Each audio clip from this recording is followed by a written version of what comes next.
Hello, hello. How are we doing? I hope you're having a great middle of the week. It's Wednesday, and so we are halfway there, which is awesome and exciting. I'm just making sure that I'm all good and I'm live. This is new for me. I have usually been going live once a week. That's usually on a Friday to talk about all things sustainability and business. But trying something new, and I thought that this is something that is going to be really valuable to start sharing regularly with anybody that is, interested in learning more about sustainability, more about that in the context of business and market and idea changing and thought leadership really around this. So every Wednesday, I'm going to be hosting these sessions. Usually they'll be at 12:30 Australian Eastern Daylight Time, so 12:30 p.m. right in the afternoon. So if you're having lunch, this is a bit of a lunch and learn session. So yeah, I hope that you will share with me any of your ideas about topics that you really want to learn about, topics that really interest you. And, of course, I will make sure that I can cover as many of these ideas that come through when they do. So today, what I wanted to do is actually just talk about and reflect on a poll question, which I think was a really interesting one that I shared recently. And it was really to ask which sustainability framework really aligns with you. And I had a lot of interesting responses. And actually, what I want to do is just share the poll question with you, and so you can see the responses that did end up coming through. So let me check whether this is working. Yep, here we go. So you should be able to see that really soon. And really, this was the poll question, right? I put it up, got a decent number of votes, about 69 votes, and there is, a clear breakdown here about how people feel about different frameworks. So it really was to understand, which is the one that most aligns with you. Is it environmental sustainability or ESG, CSR? So if you don't know what ESG is, environmental social governance. CSR is corporate social responsibility, and the other one was circular economy. So trying to remember what I asked in the question. And so really what it is to find out, what are people most resonating with? What really aligns with how they're feeling? If you're jumping on, I can see a few of you on here on LinkedIn. Say hello. Don't be shy. Tell us where you're dialing in from, and also, what it is that you do for your own work. And yeah, thank you for being here as well, taking your time to be here with me. So you can see here that, well, it's not that ESG really far outweighed the others, but it did get the highest number of votes. And I got about 46% of people saying that ESG was the one that really aligned with them. And just below that was the corporate social responsibility option at 22%. And not much less, but less people picked environmental sustainability and circular economy. So it's really interesting to see. And I think that we're going to see a real uptrend in circular economy start to become the point of focus for businesses and individuals. I know in the Australian market, everybody is talking about it. The word is being thrown around a lot. People are realizing the economic value of it, because it is a discussion about sustainability, environmental and social, but it is also a discussion about economy. And if you remember, the kind of one of the original ways of describing sustainability is people, profits, planet. So really coming around a bit, in terms of full circle. And yeah, it's just an interesting trend anyway. My own personal reflection on the circular economy. And another personal reflection on the circular economy is that it's interesting because it goes back to basics of the way we used to live, and not only back to the way we used to live, say, 50 years ago, in terms of being more careful with our waste and how we dispose of it, how we reuse things and upcycle things, but it also goes back to nature and how nature really exists and coexists with other species in its environment, and how they work together to feed each other, sometimes not by choice because they're the prey of the predator, but also because there is a lot of symbiosis in nature and a lot of circularity in natural systems. So anyways, just a personal reflection, and something that I always find very fascinating about the circular economy. So This is what some people said, right, about this. I'm going to keep this up so you can, take a look at these statistics on what people thought. But when I asked them, why did you pick this response?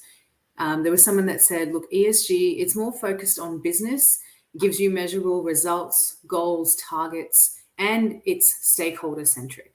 So that's a really interesting thing. And of course, being stakeholder, customer centric, people centric is becoming a big movement in the economy. Everybody's talking about it, that businesses are becoming people led, and they're changing even the way that businesses are being managed now. Rather than being an investor focus, it's a stakeholder focus, a community focus, a people focus.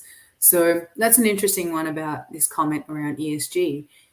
Around the environmental sustainability, I'm only going to pick a few comments. There was a few people that responded, but in terms of environmental sustainability, they said, look, it's really high on in their business in terms of focus, and there is a big focus on the issues around environmental sustainability and which areas they can improve, an entire set of sustainable operations and sustainable staff. So it's interesting here because it seems like environmental sustainability might be the term that their business is aligned to, but what they're really trying to do is holistic sustainability, that is looking at both people and the environment, so social and human systems, as well as the environmental systems. So it's interesting, the psychology behind it. And I'm not saying this is definitive about this response, but it could be that just from the way this person has responded about it, that the business, and this is often what I see as well, that businesses want environmental sustainability just because that's what sustainability has sort of meant for so long, that we need to reduce our energy consumption, reduce our resource consumption, and so on. But really what they are realizing is also very important is the people that play a role in that, the social systems that play a role in that. So yeah, it's an interesting response, certainly. Somebody else who picked circular economy, they really just, went into the description about what they felt circular economy was, which is, based on the reuse, regeneration of materials and products, and just really to make production and operations more sustainable, more environmentally friendly. And then there was really a highlight here around the fact that circular economy is gaining a lot of traction with many companies who are looking to minimize their waste. On a side note, in Australia, there was an article I read. It's probably a little bit old for the way that how quickly media moves these days. It was probably about 4 months old, and it was from KPMG saying that there is somewhere around 25 billion in GDP available to Australia if we adopted a circular economy by 2025, if I got that correct. So even if it was by 2030, okay, that's in the next 7 years roughly. In the next 2 years, that's wonderful if we can build our GDP by 25 billion. But the or 23 billion now, I'm mixing all my numbers up. But the point is, it's a lot of value, a lot of economic value in a circular economy when it's done correctly. And it really is beyond a waste problem. It's not just focused on waste. It's focused on creating regenerative and distributive systems that are not just taking, making, and wasting. It's really creating reuse and value in these systems, which we've otherwise sort of done very linearly, and really, on a reflection on what I said before, breaking away from what nature has shown us works better, works best, is to be circular. So that was one person's response around the circular economy, which I thought was interesting. So a few others responded on CSR. So CSR, sorry, just moving my chair. CSR is corporate social responsibility. Let me take a sip. So CSR has been around for a lot longer than ESG, and businesses were realizing, gosh, we really need a way to accountably show that we're supporting communities, that we're supporting the right stakeholder groups, not just stakeholder groups, but communities that are needing this support, are needing support in whatever way, not that it's directly related to their business operations, but it shows that their business is being responsible about their money, and that they're not just making money only for the profit of themselves, but also for the benefit of various groups of people and communities around them. And some of them are directly related by the impacts of their business operations, while others not so much, but they're an important needing group in their community. So that's what CSR is about in a nutshell. And someone said that they voted CSR because they believe that it's broader than ESG, which really is trending at the moment, the ESG. And so they really felt that corporate social responsibility says it all, which I found fascinating. Not because that's really the way I think, but I really love that, this was the idea that they shared. And really, when I reflected on CSR after they said that, corporate social responsibility, the word social is what throws it off in terms of it really being about social systems and people systems. But it is corporate responsibility that makes it broad. I mean, it's really corporations becoming responsible for their actions and how those actions impact businesses, how those actions impact environment, how those decisions impact the environment, the people, the community, really everything. And so in terms of just the C and the R, if we call it corporate responsibility, then yeah, it certainly does. It certainly does seem like a broader idea than any of these that we're talking about here. But in the reality of the things, CSR, I feel, from a personal basis, is that it's really primarily focused on the social element of sustainability, which is super important, but not the most important thing, because without people, we don't have planet. Without planet, we don't have people. And so there is a real need for an idea, a system of thinking, a framework of governance that is about harmony. And I love the word harmony, because I think that that's really what it is about. Whatever you call it, it really doesn't matter to me in the end. I get plenty of clients saying, I want this thing called A. And really what we end up delivering is something called B, which is the thing they really need. So for me, what I want to see happening more and more of is delivery of the thing that is really needed, which is creating systems that are more in harmony with each other. So environmental systems, social systems, human systems, financial systems that come together really nicely and beautifully in harmony. So yeah, that's my thoughts on it. I can see a few more of you joined on. Say hello. Don't be shy. I definitely won't bite. But yeah, it'd be nice to see where you're checking in from, and just if you feel free to introduce yourself. I'd love to know where you're dialing in from and who you are. So CSR, another person said that really it was their employer's choice. This is another response on CSR, that it was their employer's choice, because I did ask, what does your business really resonate with? But for them personally, they really felt that core ESG that focuses on all three pillars is really the most important way for us to proceed as we go down this pathway to a more sustainable operation, a more sustainable nation, a more sustainable global system. So it's really interesting to see all these different responses.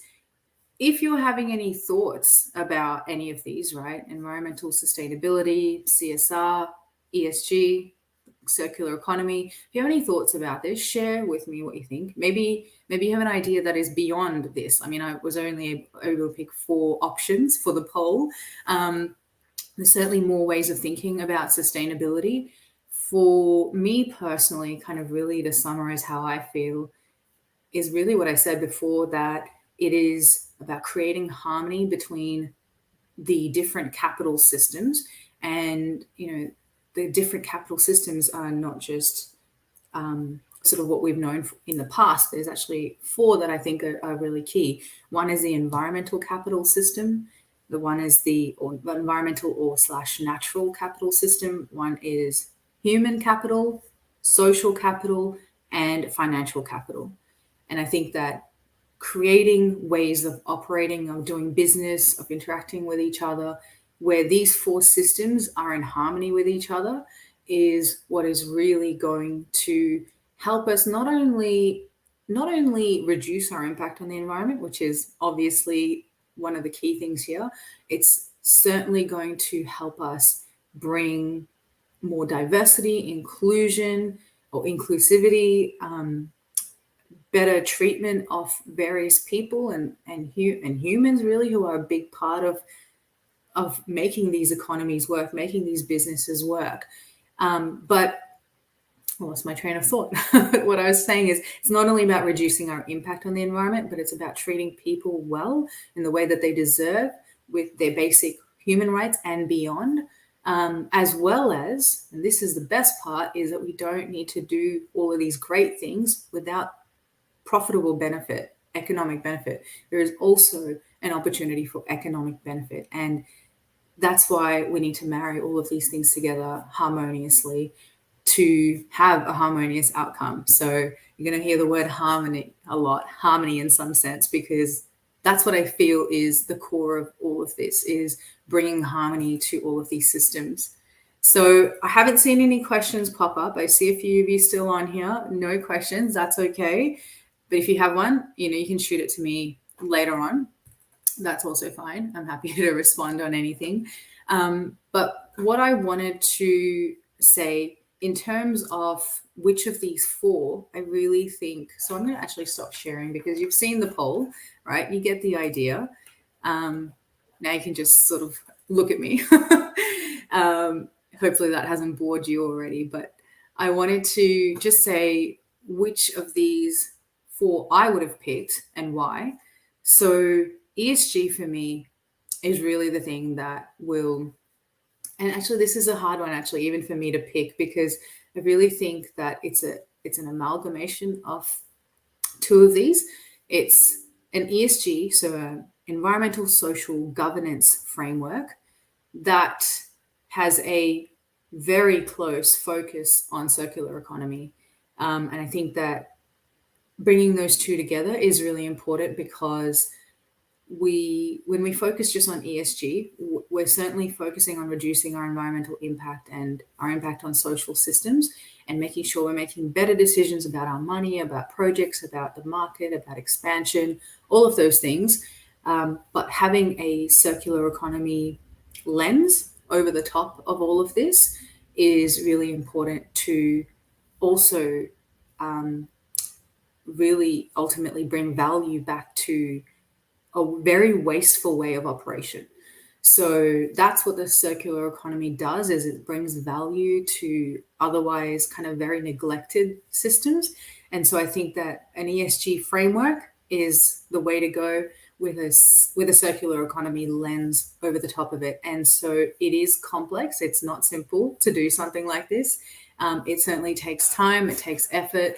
And, I think often people are looking for that easy solution, but there really isn't one. There isn't an easy solution to move forward on. Sorry, I'm just moving my screens around.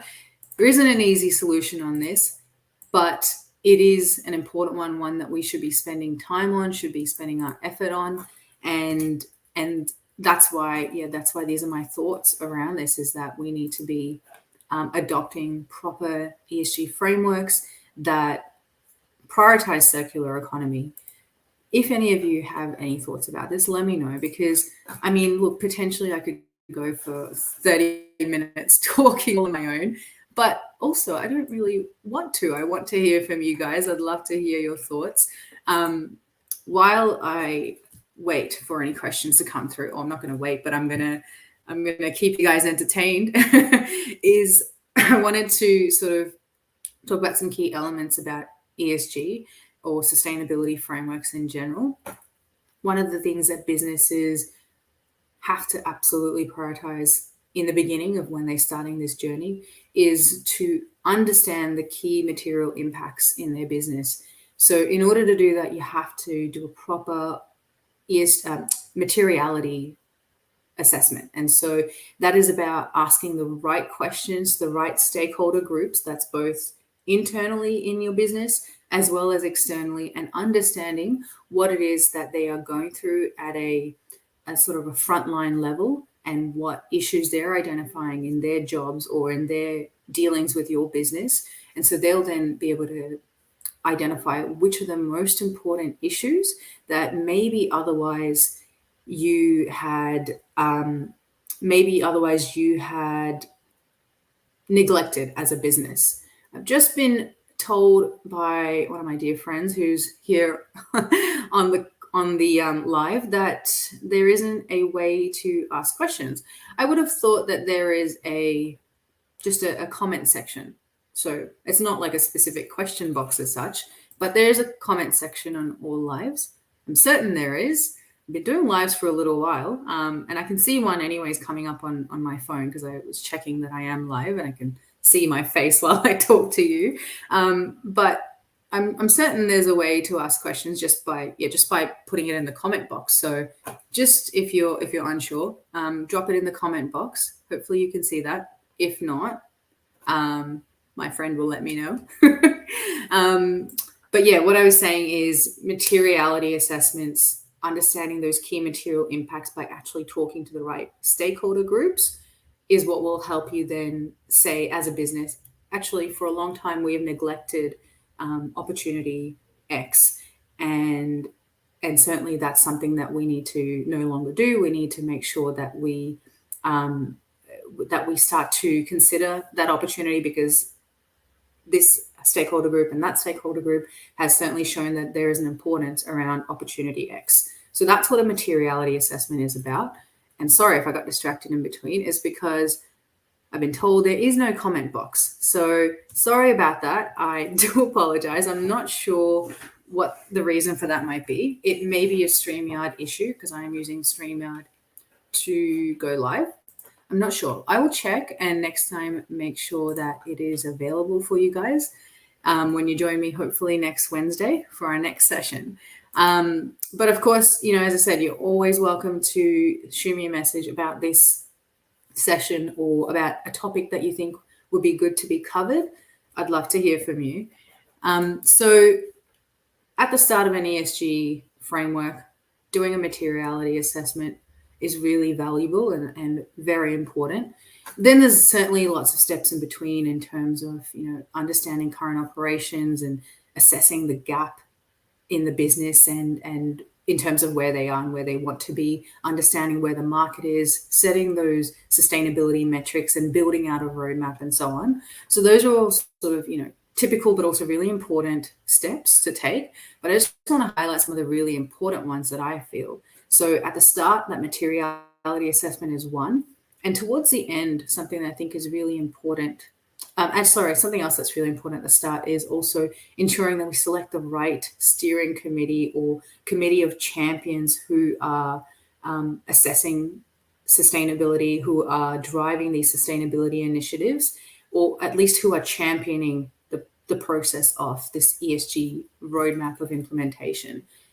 Towards the end, the things that I feel are really important that can sometimes be missing, there's three things. One is an accountability matrix, so actually having an accountability structure within your business about who is going to lead this piece of work, or at least this branch of work, who is going to manage it and who is going to implement it. So that's really important. And often the accountability, the direct KPI impact should sit with the top leader within the business or the top leader within that line of business. So that's one, is accountability matrix. The second one is measurement and verification. So actually measuring how your business is going so far in this journey and how they are doing as they go along and what needs to change, where they fell short of their targets, where they did better than their targets, and why. So a measurement and verification process is the second one that I think is really important.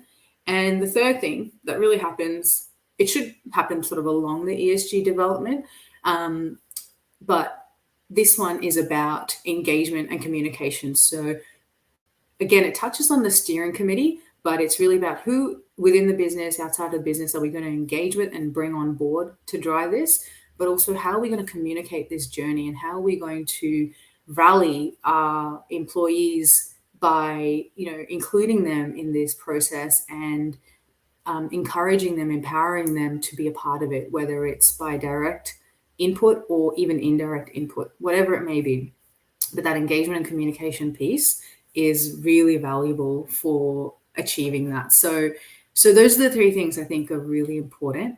And I hope that this has kind of been valuable for you. As I said, shoot me a message if you have any questions or thoughts. Apologies again about the no comment option or the no text box for sharing your thoughts. I'm sure I'll get that fixed by next time around. I have some ideas on what I might talk about next week, but if you have any that you think would be good to talk about, then let me know, and I will do my best to talk about it if I have enough knowledge about it. So I really appreciate you being here. Thank you so much for your time. And if you're in Melbourne or somewhere in Australia, spending your lunchtime with me, have an amazing rest of your week. And I will hope to talk to you all soon. Take care of yourselves, and I'll talk to you soon. Bye.